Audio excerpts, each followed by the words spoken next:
Welcome, ladies and germs, to another episode of the Talking Shop podcast.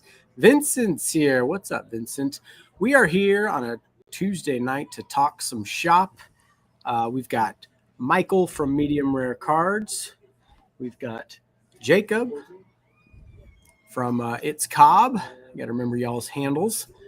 And I'm Josh from Grand Slam. So, yeah, we're going to talk some shop. Who's got a rundown for this episode? I would have the rundown for the episode.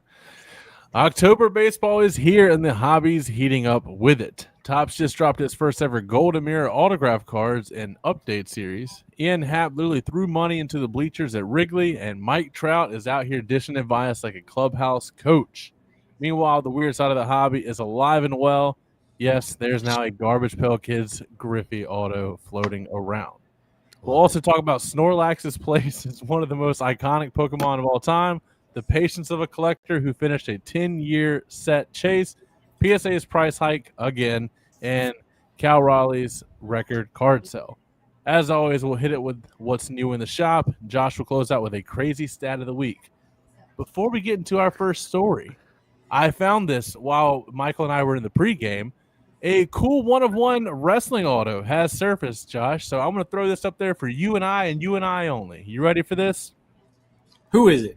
So you remember how Kevin Owens has been writing crazy stuff on his Topps autos? Well, the one-of-one has been pulled, and it says, one-of-one, you're special enough, nothing funny for you. Nice. That's my little addition to this week. What's the Seth Rollins inscription there in the comments? I can't see that one, but that would be Revolutionary, Visionary, Messiah, Architect. Some of his nicknames. All right.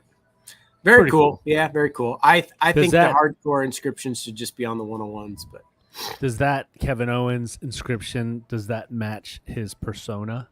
Oh, yes. That's him. Very much. I think there was a week where we talked like 10 different inscriptions that he did that were just all out of pocket, off the wall stuff. That's awesome. But they match his personality for sure. Oh, yeah. That's a very Kevin Owens thing to do. So, but our first real story of today is Mike Trout instructing people what to do when they are opening up some cards. Watch those corners, baby. See, there might be a video here. Yeah, there is a video. Am I doing this right, Mike? Yeah. Watch the corners, baby. Watch the corners. Bend in the corners. Do something good. Look at the product he's opening. Alice, right here. Flip that over. Disney. He's not even opening baseball. He's opening 162 Disney. out of 199. How cool is that? When I pulled up this video, I just assumed it would be like Bowman Chrome, Right. or something, and they're ripping Disney. Now, If the you fact would like that, to rip Disney, come on down to Grand Slam. We've still got some. And you know what? Josh has the blasters, and I was doubting it. I'm not going to lie. You guys heard my rant last week, but the blasters have a really cool exclusive parallel, and I happen to just pull Mickey myself. It's like this really cool golden sparkle. Isn't that cool? Someone pulled. So you get two of those in every blaster. Someone pulled the Mickey in the shop on launch day. Oh, an Eeyore. The Mickey was like $50, $60 at the time. What is it now? Have you looked up comps on that one? It's in my collection. That's what it is. No, I have no idea. I'm just curious. I was just curious, 5-6 days later, what those comps have done. And you can pull the numbered stuff in there because I'm always a little questionable with the blasters, but I pulled out of 150 of the White Rabbit myself. Yep. So I opened one blaster. I didn't hit a numbered card, but I just wanted to see what the cards look like. I was pleasantly surprised. Yeah, Jacob said, we were skeptical about the design. Jacob said that in hand, actually the design's solid. A lot of them translate really well. Yep. I showed Michael like probably 10 different cards in the pregame. Josh, give us a little insight on the rack of jerseys behind you. What is going on there?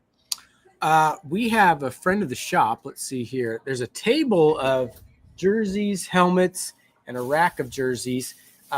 It's a lot of there's sellers and stuff. So a friend of the shop does this as a side business where he sells some of the signed memorabilia. So we've got it in here in the shop on consignment because cool. it's not something we do a lot with. And so lots of Clemson, lots of Gamecock jerseys. And then the table's got a plethora of other random jerseys. So Cool. Yep. Well, glad to see that. It's been a while since I've been in the shop, and I was like, wait a minute, you that keep rack your of eyes over jerseys. here, buddy. Yeah. Quit casing the joint. Yeah, like that looked new, so I just wanted to point that out. Sweet. But back to the Trout video. We've said it. We've said it once. We've said it a million times. I think it's ultra cool that these athletes are getting into collecting, and I honestly think it helps their hobby value. Now, Trout's a given, right? Like he just joined the 400 club. But what's your take? I mean, if there's a dude that is actually a collector, does that make him more collectible, or is that just a me thing? Unless he sucks, but Right. we've got I'm not going to say names, but a young prospect for the Orioles that is in this Bowman Chrome product that just launched, comes into the shop with a friend of his, and his friend came in on launch day by himself, bought a box and was opening it in the shop and wanted to pull his friend's card and Right. did. The very last card in the box was his friend's first Bowman card, just a base card of it. But I said, hey, get him to sign it. You can get him to inscribe it. And one of the customers who was in the shop said, get him to hand number it, put 1 of 1 on there. And so, but not That a big is prospect cool. or anything, but pretty cool. So I think it's That cool is- when those guys are in the shop. And then I think his mom came in and grandma came in and they were looking at the product. And it's also cool. I'll hear stories all the time where some of our customers say they sold a card on eBay and they're shipping it to the actual player. And I it's think never that's a Mike Trout or anything, but sometimes Right. it's pretty cool. That's happening more and more. It's getting publicized more and more.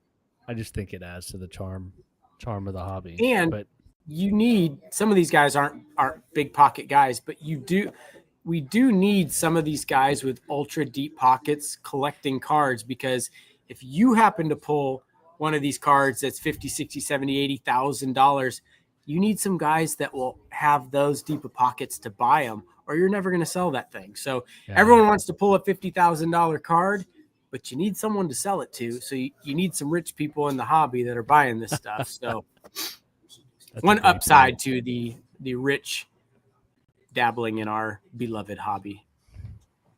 Love it. What's next, Jacob? Speaking of rich dabbling in the hobby, how about somebody throwing money? The Cubs outfielder throwing money into the crowd during a game. Ian Happ. So read that for us, Jacob. It says, as the Cubs wrapped up their 2025 regular season, Ian Happ tossed a baseball into left field bleachers with $200 rubber banded on. His message read, to the best fans in baseball, thanks for another great year. That's our boys. And they took game 1 today from the Did they? Padres. Ian Happ just threw up his baseball. That's awesome. I didn't even know this happened until just now. So makes you like Ian Happ just a smidge more. Yeah.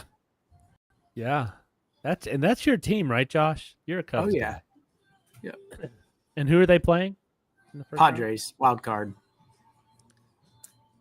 So they're 1 win away. Best of 3. Yep. They came from behind, only down 1, but they came from behind and won today. So. All right, Josh. Well, speaking of those jerseys, what else is new in the shop this week? So it's quote unquote a little bit of a lighter release week. We had If to you come follow up for us on- air after last week. Holy mackerel. Yeah. If you follow us on Facebook or Instagram, I posted a big a video of a ton of retail fill-in stuff that we got in. So the shelves are stocked with retail stuff along with some hobby stuff. But tomorrow, tomorrow's the 1st, right? So yeah, tomorrow. Oh yeah, there's the video. So tons of megas and blasters. Wow. I think it's all football, but yeah, just a Some big basketball. fill-in of fun stuff to rip that can potentially have some good stuff in it. But put me on the big screen. I'm going to show you all a couple brand new products. So this is the TriStar Hidden Treasures They call it the Grand Slam. I think they call this the Grand Slam. On Blowout, they do. Not on the box, they do. TriStar Hidden Treasures Platinum Autographed Baseball Edition. So those launch tomorrow in the shop if you want an autographed baseball, mystery autographed baseball.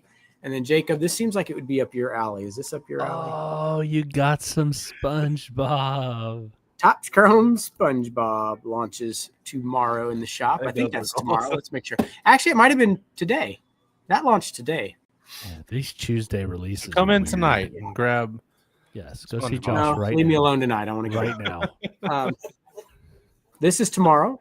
Arrived today. Panini 3 and 2 baseball. Always a fun little Panini baseball rip. And then fill-ins of Bowman Chrome baseball. We're still keeping that filled in. There is a Jacob. I know this would probably be up your alley. Have you seen 2025 Leaf Metal Halloween? I saw the triple auto, if that's what you're referring to. So who was on the triple auto? It was like Stone Cold, Hulk Hogan, and somebody else. Interesting. Let me give a little. So it says 2025 Leaf Metal Halloween is a horrific experience that you've never seen before, featuring an incredible list of spooky celebrities and scary sports stars. So each box you get 3 autos. It's like $250 to $270 a box, so it's not super cheap, but big. It says per case you're going to get 3 of these guys, and I'll just name off some of the top names, but like Barry Sanders, Bo Jackson, Chuck Norris, Conor McGregor, Ronaldo Marino, Emmett Smith, Floyd Mayweather, Giannis, Hulk Hogan, Kate Beckinsale, Ken Griffey Jr., Larry Bird, Messi, Tyson, Nicolas Cage, Peyton Manning, Nolan Ryan, and Robert De Niro. So 1 out of every 4 boxes would have one of those guys. And then, wow. And then it says, look for 3 autographs per case. So the following, it's kind of like a second tier list of names: Livy Dunn, Justin Jefferson, John Elway. If you're a Halloween fan, John Carpenter, who did the music. Drew Barrymore, Danny Trejo has an auto in it. Nice. Favre, Bob Cousy, Kevin Garnett, Russell Wilson for you, Michael. Alan Richson. So for our Harry Potter / diehard fans, Andy Reid, and many more. So that comes out Friday. We will What's have the name of the product again, Josh? Leaf Metal Halloween. So the Interesting. cards have kind of a Halloween feel, and it's just kind of a mixture of celebrities and athletes. I wonder if the celebrities are all like in their bad guy character. Attire. Yeah, like Slytherin, like real, like. I'd be shocked if they weren't, maybe, but I do have let me use this as an example. So they do have Angelica Houston. She was the one that played in the Addams Family, the mom in the Addams Family. Addams Family, yeah. So to answer your question, like Sissy Spacek has an auto, and it's a very blood-covered. Yes, yeah. I love it. Conor McGregor's in it. He's just, the background is a die-cut pumpkin with him in the front of it and his autograph. A little bit of a stretch. Messi's in there, but the one they give you, it's pretty cool. He's in his mainly black outfit for soccer, but there's ghosts in the background. Like, when you put a sheet over yourself and you cut the 2 holes, there's a few of those in the background. So yeah, they've got kind of a cool Halloween look to them. Not to be confused with an upcoming release from Wildcard called Wildcard Haunted Hits Multisport. That's down the road just a little bit. We will have that. We'll talk about it the week it comes out. But there you go. I think I gave enough time to this week's releases. So awesome. Lots of fill-in stuff. Lots of stuff launching. Now, will any of those releases make it to the show this weekend?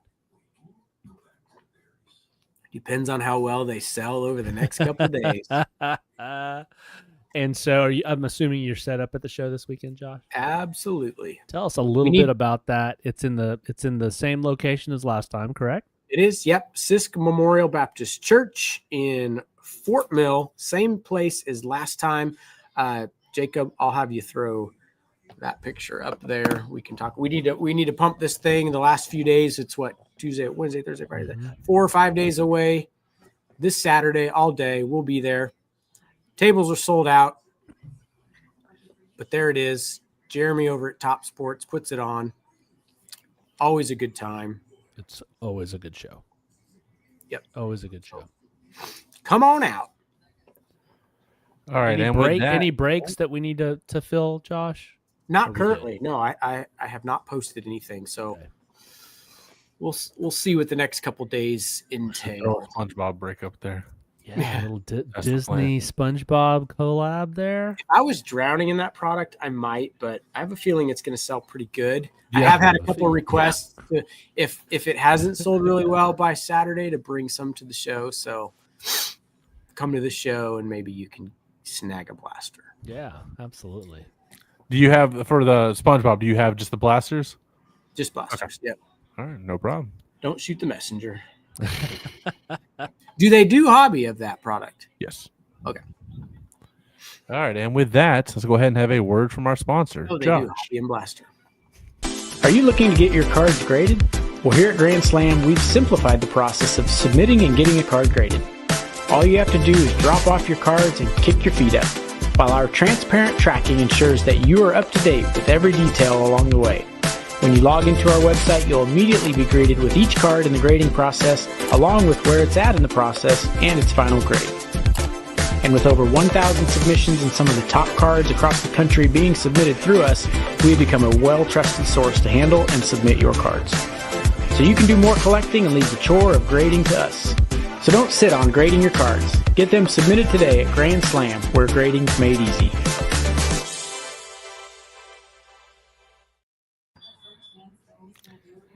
Well, Michael, Josh isn't here anymore, so we can do whatever we want to do. We Oh, nope, there he chased him. comes. Chased him off. He's on his way. Chased him Fine, I'll off. come back. All righty. So our first story is about Topps bringing the first ever Golden Mirror autograph cards to Topps Update. Josh, didn't we have a little drama with Topps Update last year?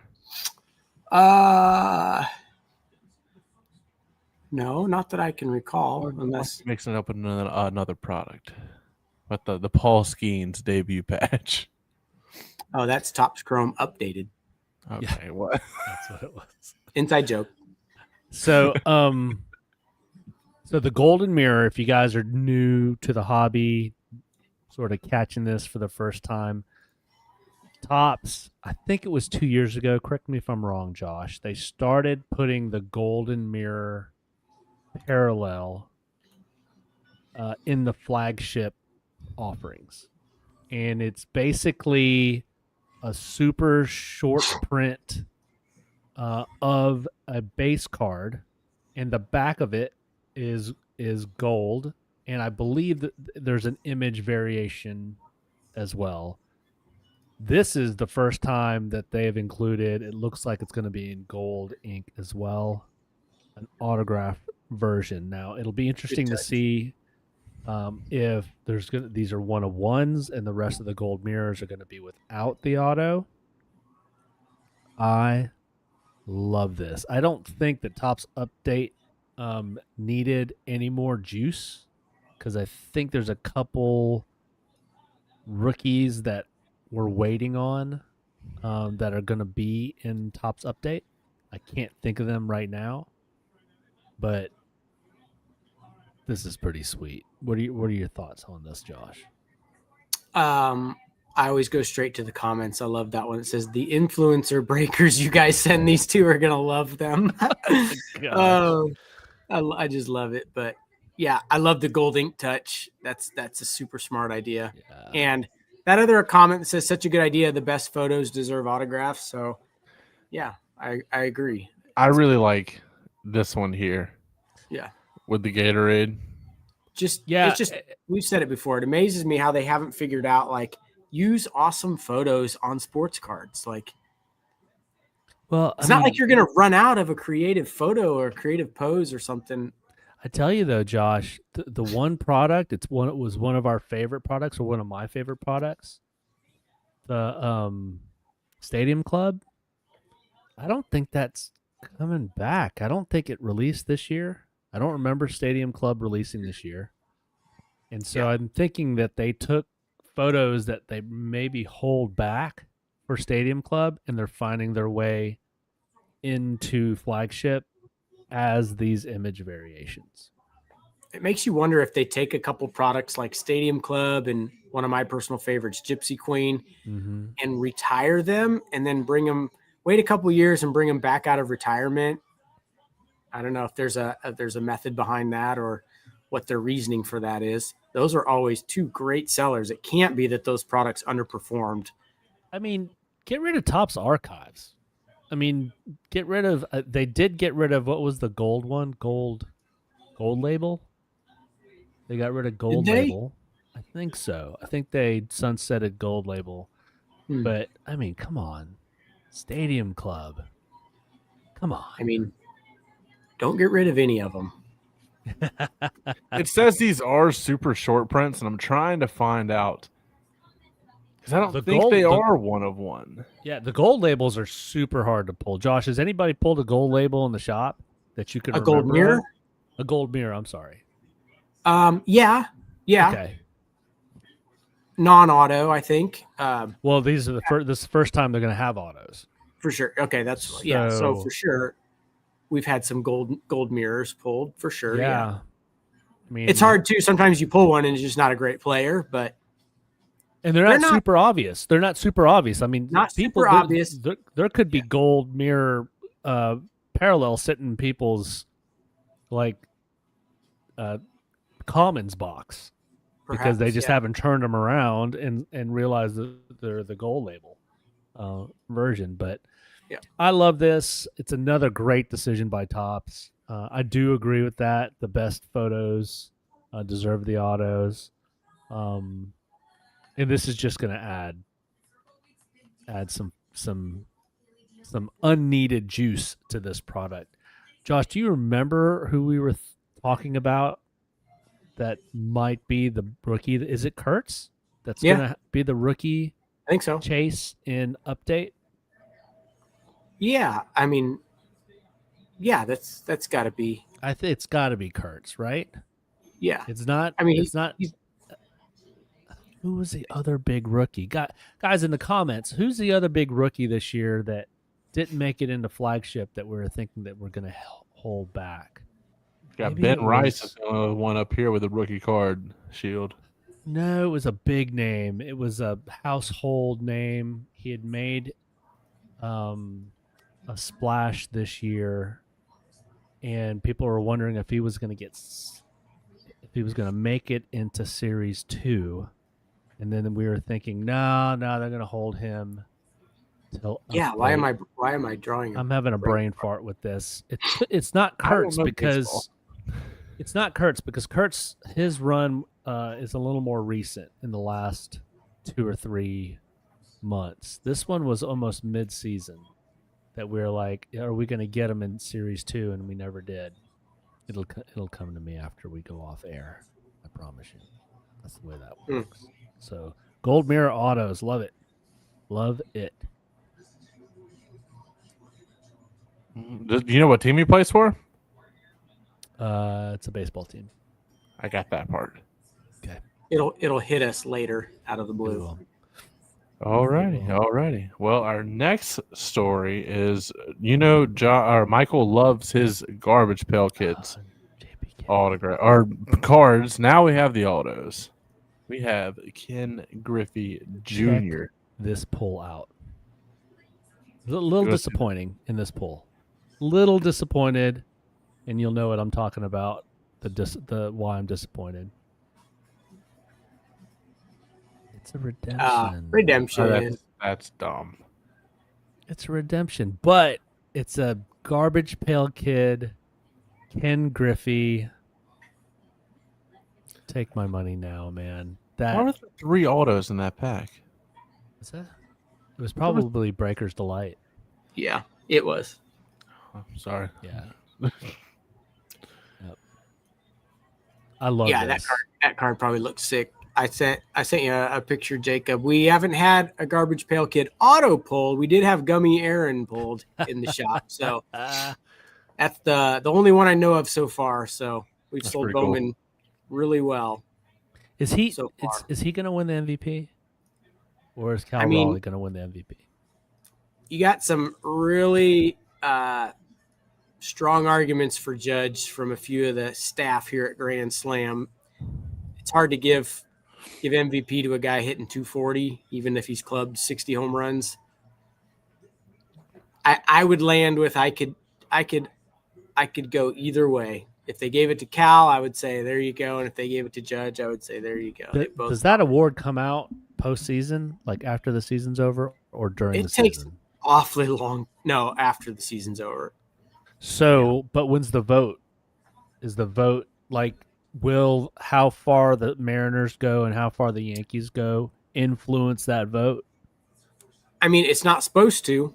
That's always been the, you're supposed to just use regular season, but you can't tell me. It's like when you send a Beckett 9.5 to PSA and try to cross it over to a 10.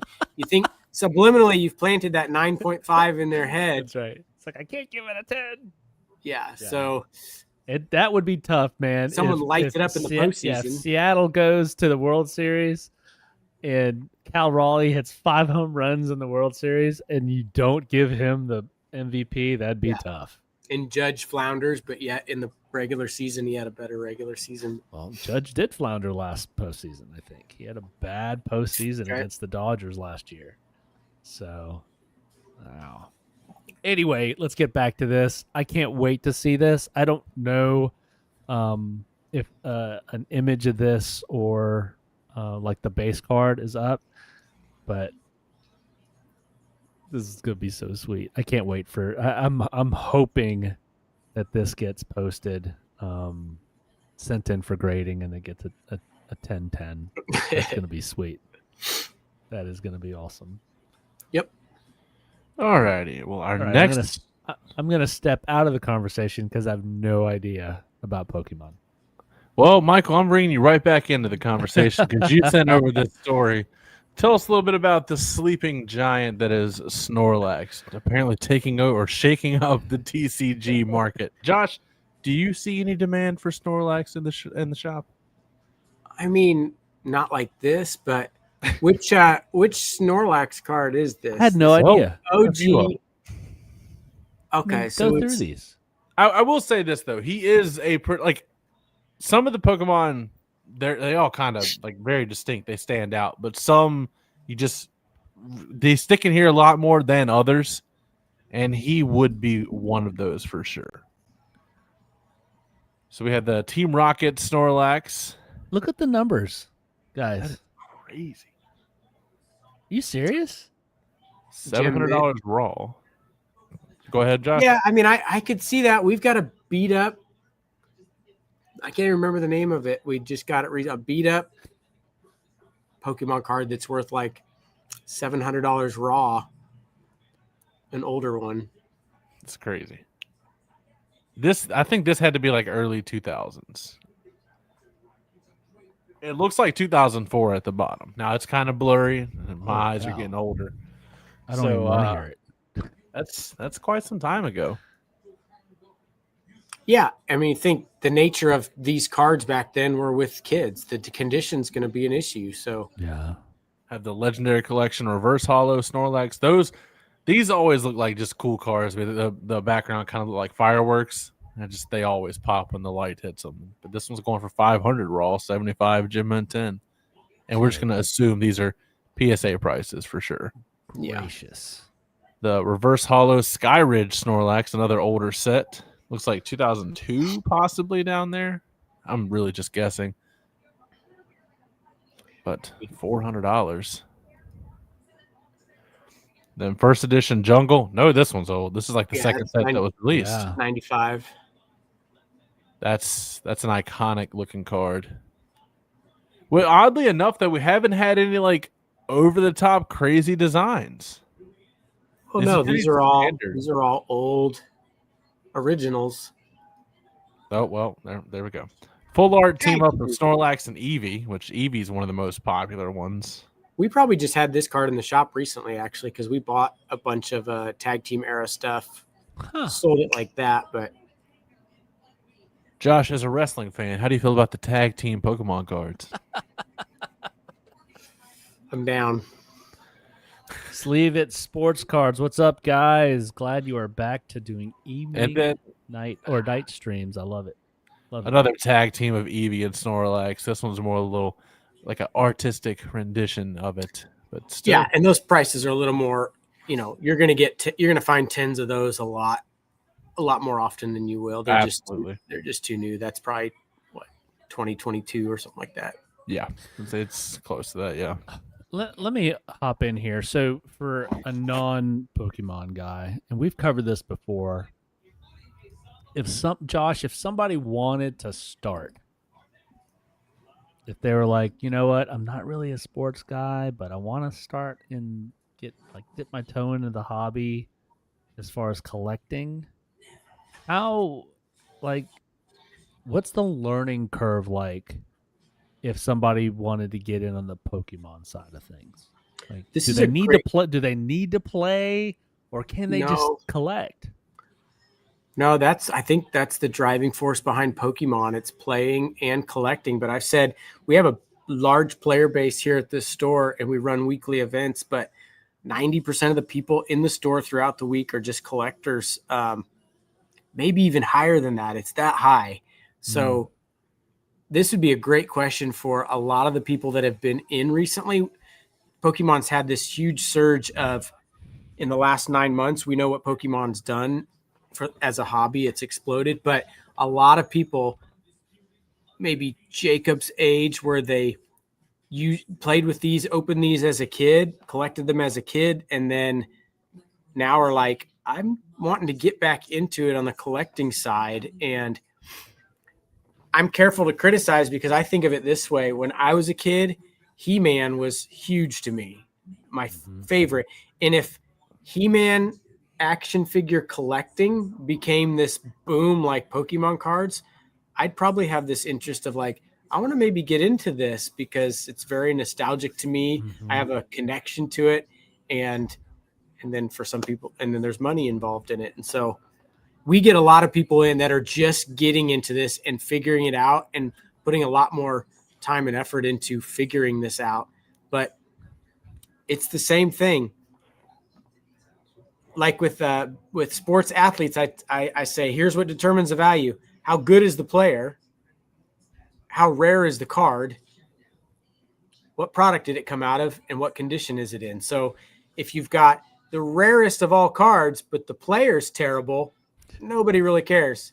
If you've got the greatest player of all time, but everyone on earth has a copy of the card, it's not valuable. So when you combine great player, rare card, there's your value. And then it bumps more if it's out of a very expensive product, and it bumps more if the condition is perfect or how good a condition. You can do that with Pokemon. The characters, there's a handful, 5 or 6 iconic characters. How rare is the card? And then you could go to like what set it came out of perhaps, and then condition, like everything. So you get into the base set stuff and the really old original OG Pokemon stuff. Then it goes characters. Charizard leads the way, and then the other guys fall behind him. And then how rare is the card? Is it first edition stamped? Is it a gold star? Is it, did you only get it as a promo out of this one specific product and you had to buy that high-end product to maybe get that?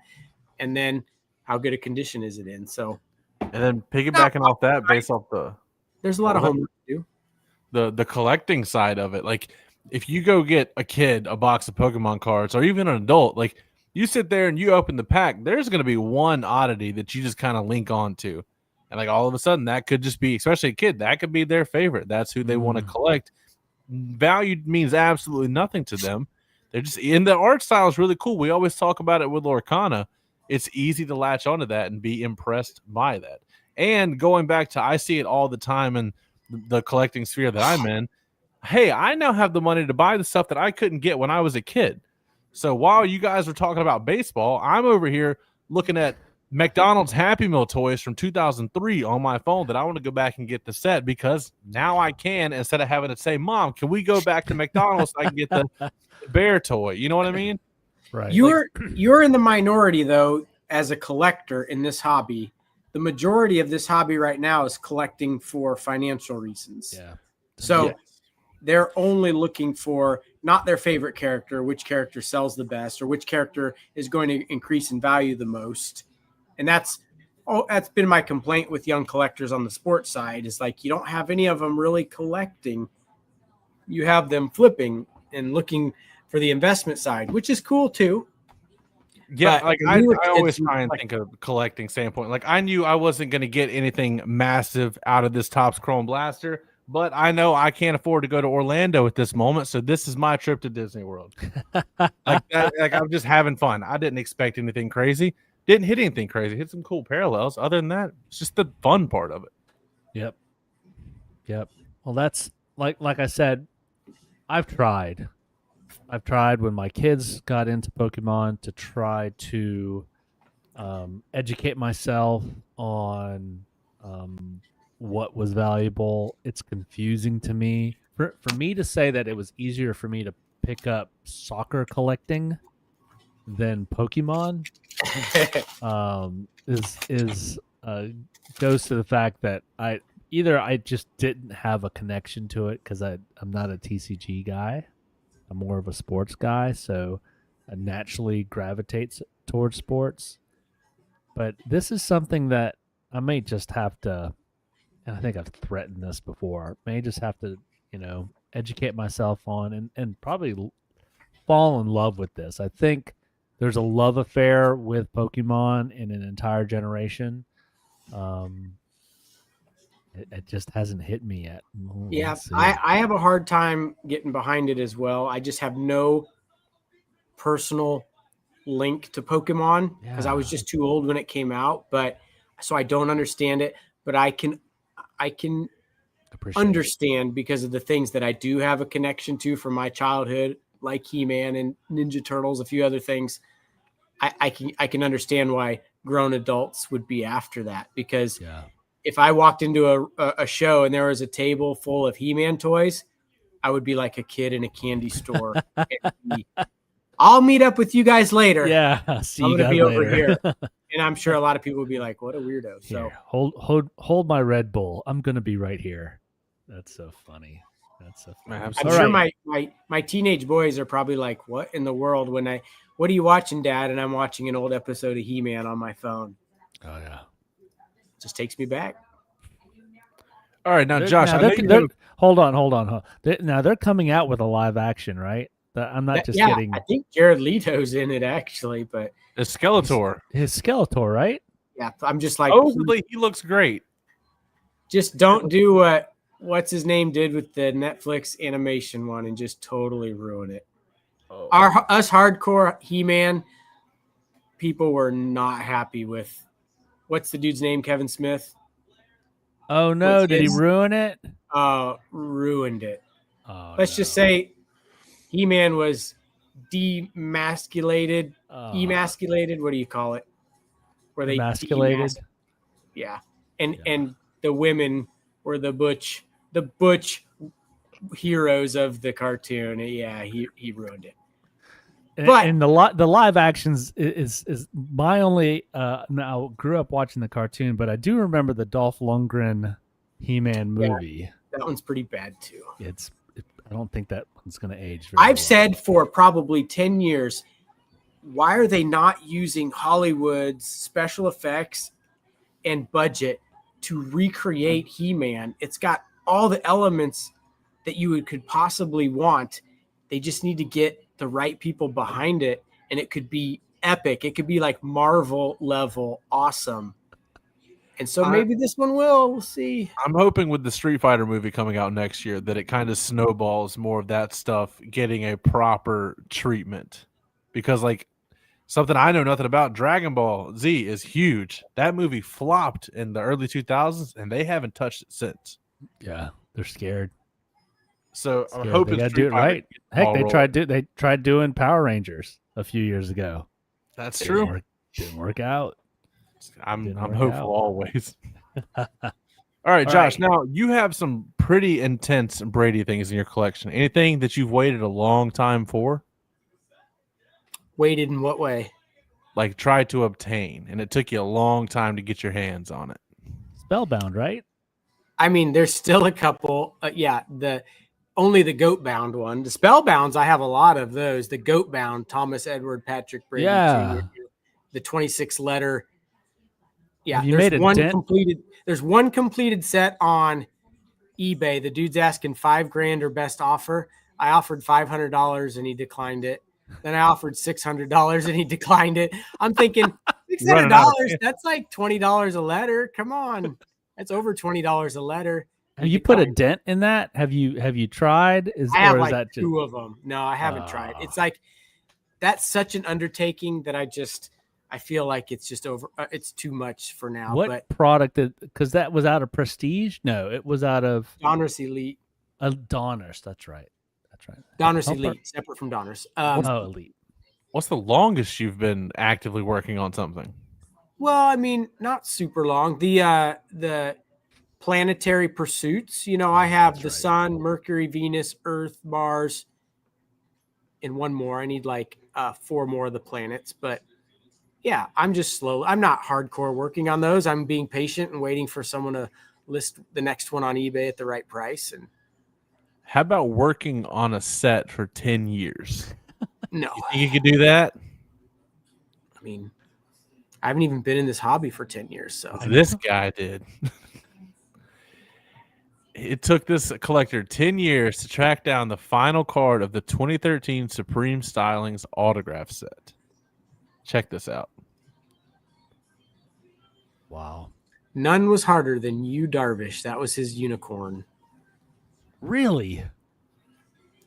Yeah, and you got to think maybe it just gets tucked away in some hardcore Yu Darvish collection that's not a seller, or in a dollar box somewhere. What's a Yu Darvish auto go for? I mean, it's more than $1. Especially this looks like $5 box. This looks like more of a higher end set as well. I've never heard of Topps Supreme. Well, it's older, which is probably why. Saved search on eBay for over 10 years. Wow. I have a saved search for Planetary Pursuit Tom Brady. That's super cool. Wow. Good for him. My goodness. He said he went through the effort of connecting to the Asian market, and lo and behold, the card was in Canada. Wow. That's pretty insane. That's a long time to try and chase one thing. He says it's bittersweet because now his chase is over, and now what? What's he gonna do now? I bet he finds that completing that set didn't fulfill him like he thought it would. You know what he could do next, Michael? He could check out PSA and their price hiking once again. Look at that. Look at that segue. But I would advise him not to. Oh my god! Especially a full set. That'd be rough. My complaint about this, they're bumping it $2 for their value bulk, which we send most of our cards off value bulk. So this affects us. It affects our customers because now we have to up the price $2. It is what it is. But I said, you know what? If they up the price $2, and that means maybe they can hire some more people and these cards will get back to us faster than 4 months. Wrong. Also, longer turnaround times. Yeah, $2 is not gonna. That's not gonna move the needle. That's not going to stop people from sending things in at the rate they're sending them at. And they know that. That's what's sad. Come on. But why not do something to tackle these turnaround times? 4 months? Come on. The PSA. only thing that they've been able to do effectively to get through a backlog is to raise prices. Oh, and stop accepting the lower level orders too. That was extreme, but and look, it's been so long since I've submitted a card. I was doing it on a regular basis, so I had my fingers on the pulse of this. So it's been a while.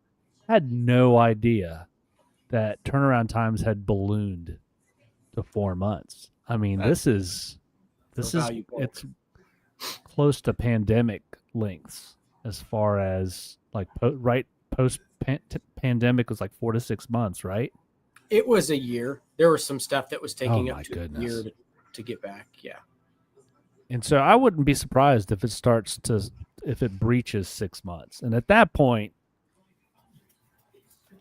It makes it hard to grade more modern stuff that can fluctuate in price. And I mean, the vintage stuff, the older stuff, the Jordan rookies, I mean, what's 4 to 6 months? The card's already 30 years old. But Well, yeah, but you can't send a Jordan rookie in bulk, can you? well, no, you could. They'll just pop you. You'll take forever to get it back, and you'll pay the express price. But Right. And this has to be tied to the explosion in Pokemon. You've got it. It's got to be that. It's got to be. Or just the explosion in the hobby in general. I mean, the hobby hobby's hot. It's hot again. Yep.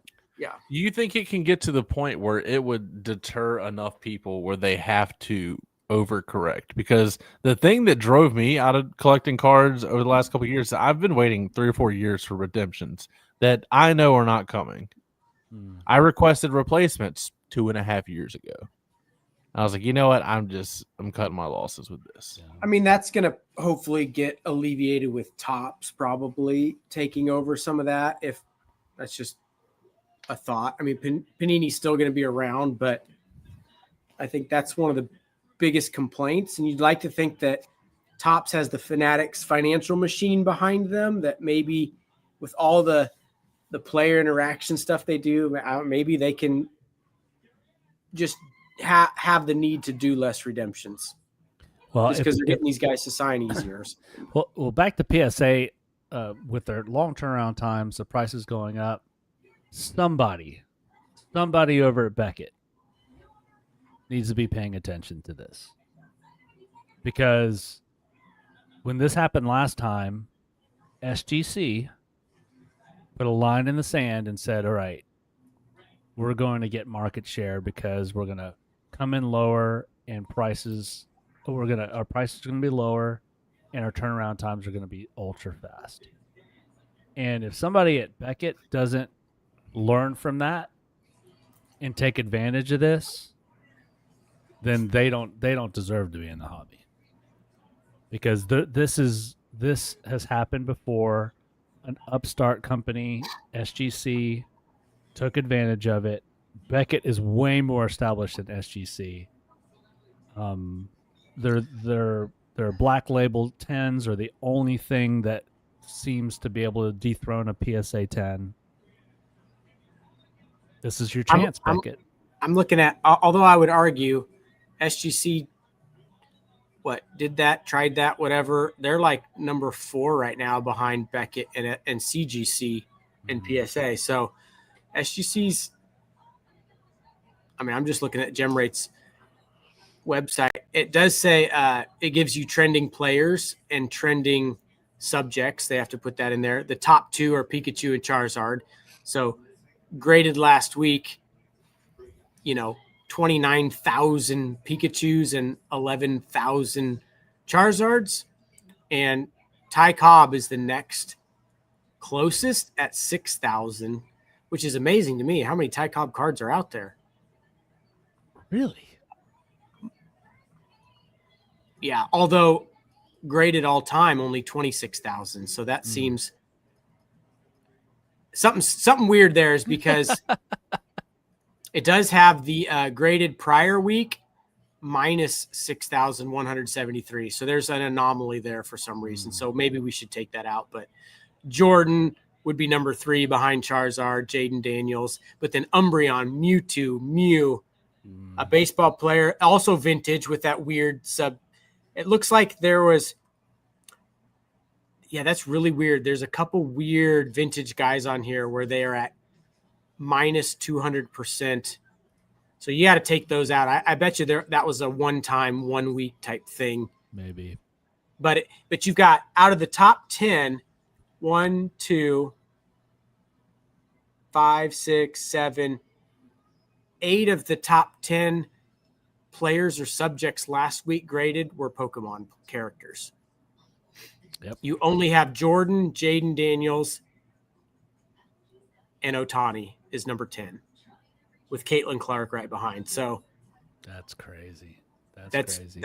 So Pokemon's the reason, probably. Yeah. Well, Beckett, if you're listening, this is your chance. Beckett This just may seems be to the- get sleep all the time. Beckett This had the may- highest percentage increase last week at 26% increase. Well, good. Then that means maybe someone over there is listening. This is your chance, Beckett. The window is open. You know, our final story is actually about a Beckett graded card, which we did not plan this at all. This is me just clicking to the next tab. Cal Raleigh's most expensive card ever just sold. And it's a Beckett 9 for $80,000. Look what it sold for in 2021. Good. Someone for bought him. it for $1,500 and sold And it for they were 80. probably were chastised for that. They're like, "Are you kidding me? It's a catcher. Who does that Yeah. for Seattle?" And now look at him. You just never know in this hobby. And I couldn't be happy. I've seen clips of this guy. He seems like a really laid back, down to earth guy. And he's having a season of a lifetime. I've seen, if you scroll up, you see some of the comments on this. And he Like, made it, what we he's- talked about last week, he made it to that number seventh person all time to hit 60 in a season. So Yeah. he did hit that. I have a feeling it's going to be a one-year wonder. Which one are you laughing at, Jacob? The next one. My What? uncle is still trying to get out from under McGuire Mania. Why is that funny? I'll tell you later.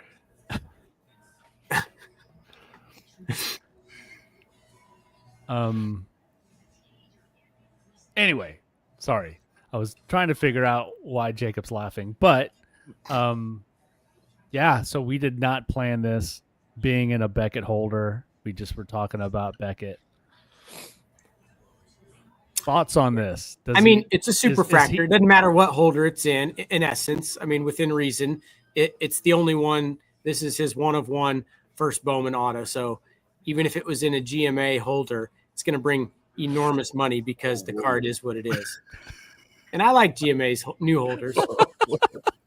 That's a bold claim. I mean, you are it is out, what it is. you're out on a really flimsy branch there, Joe. No, I'd rather have it in the top loader. I'll defend my stance. If you want this card, it's the only one. It doesn't matter what it's in. That's funny. Well, you know, like I mentioned, I'm happy for Cal Raleigh. I'm happy for this collector. Here's my question: does this, because it didn't do it for Adley Rushman, didn't do it. I thought he would, which I mean, I'm alluding to the fact that catchers traditionally are not very collectible in the hobby. Does this change things at all with regards to catchers? I mean, I think it does. I mean, if you're going to do something only 7 different people in history have ever done, you're going to take yourself out of the catcher category just by default. So he's not. The people are going to consider him non-collectible because he's a catcher. They're going to consider him collectible because he's in a very, very, very small club. Yeah. I mean, to me, it was like, I really hadn't heard much of this. He's a catcher. I don't want to collect a catcher. I mean, Johnny Bench was a catcher. There's some other big name catchers out there. So if it were a pitcher, we'll see what happens with Skeens down the road. And Ohtani's a different animal because he's gaining most of his glory via the bat. But that would be the only thing that would still scare me, is it being a pitcher. But a catcher, I don't know, he's a great catcher. And to do what he's doing with his bat, I think I get it, makes but him there have been other great catchers. Yeah, but the dude he can't be a 1-year wonder. I mean, he's hit a lot of home runs the last couple seasons, but if he's just consistently 40 to 60 home runs for a few years in a row and also a good catcher, I don't think and they ends up hitting 500 as a career. I think whether he's a catcher or not doesn't matter. Yeah, I mean, the downside to this is if he hits anything less than 60 next year, it's going to be a letdown. Yeah, I mean, you're using your Adley Rutschman. I mean, what have you done, period? Not just lately, but Right. I think what hurt Adley more, because we had calls for Adley stuff. No one cared he was a catcher. Yeah. It was just you got to sustain that. Yeah. You can't fall off. You got to show it's not just a hot young season, rookie season, or this is who I am. Judge did the same thing. It was like this just became who Judge is. He's just a awesome hitter now. Yeah. I think it also helps Seattle's in the playoffs, and it hurt Adley and everybody that was collecting those young rookies from Baltimore that they stunk this year. Yeah, for sure. That hurt them bad.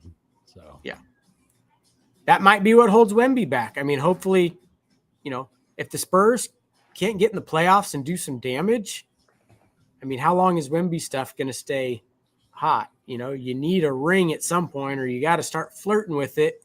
You got to win MVP if you're not getting a ring, and then you got to start flirting with the championship. Yep. You guys actually hit a cool Wemby out of the shop this week. Hit a big one like 3 days ago. Rookie patch auto, out of Topps Royalty. I'll pop it up on the screen for you. I didn't. A customer did, but well, yeah, it was all around. That was That's beautiful. That is definitely a nice looking card.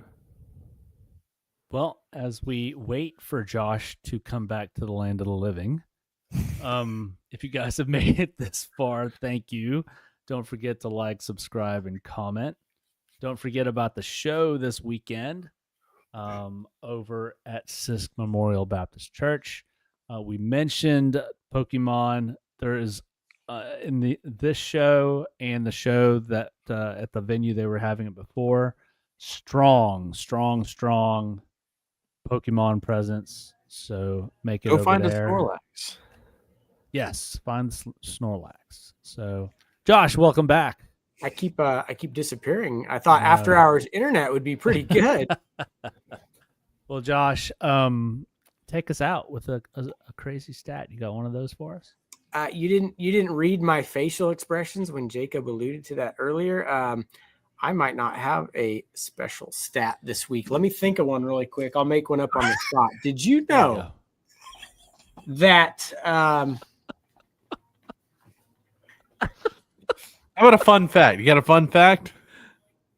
Let's think about something from Grand Slam. It's not going to happen. Did you know Grand Slam has been in business since 1986?